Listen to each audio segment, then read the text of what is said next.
जब जब कोई भी हुकूमत आती है वो अपने नए कानून लागू करना शुरू कर देती है कि जी ये पिका एक्ट फलाना आ गया, ये पिका एक्ट फलाना आ गया, ये फलाना एक्ट आ गया है और जी रियासत के खिलाफ जो है ना वो शर अंगेज़ी होगी, रियासत के खिलाफ ये मामलात होंगे। वो बेसिकली रियासत के खिलाफ नहीं होते, वो अपनी पावर को बचाने के लिए सारे कानून बना रहे होते हैं।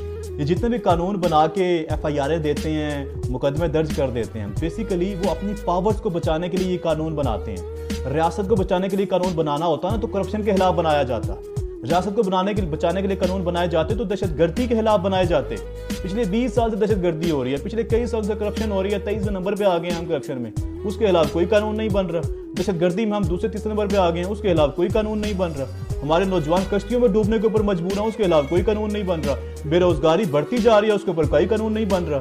महंगाई से लोग मर रहे हैं, भूख से लोग मर रहे हैं, खुदकुशियां कर रहे हैं भाई, उनके लिए कोई कानून नहीं बन रहा। कानून बन रहा है तो सवाल करने के ऊपर बन रहे हैं। कानून बन रहे हैं तो कोई बंदा आवाज उठा रहा है, बुनियादी हकूक के लिए हकूक मांग रहा है आपसे, उसके ऊपर कानून बन रहे हैं।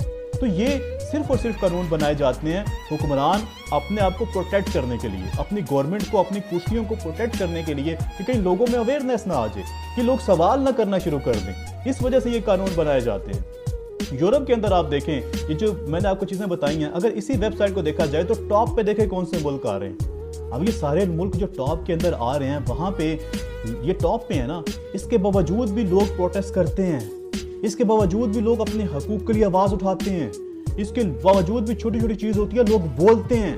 लेकिन हमारा मुल्क जो बिल्कुल नीचे है और वहाँ पे हमें बोलने ही नहीं दिया जाता, तो फिर कैसे आपने मुल्क ठीक करना। इसलिए आप तमाम दोस्तों से गुजारिश करना चाहता हूँ कि इन चीज़ों के ऊपर बोला करें, अपने मुल्क में आईन और कानून की हुक्मरानी की डिमांड करें, अपने मुल्क में अमन की डिमांड करें, अपने मुल्क में फंडामेंटल राइट्स की डिमांड करें, अपने मुल्क में फ्रीडम ऑफ एक्सप्रेशन की बात करें, फ्रीडम ऑफ स्पीच की बात करें। जो हमारे बुनियादी हकूक हमें हमारे मुल्क का आइन देता है, कानून देता है, उसकी बात की जाए।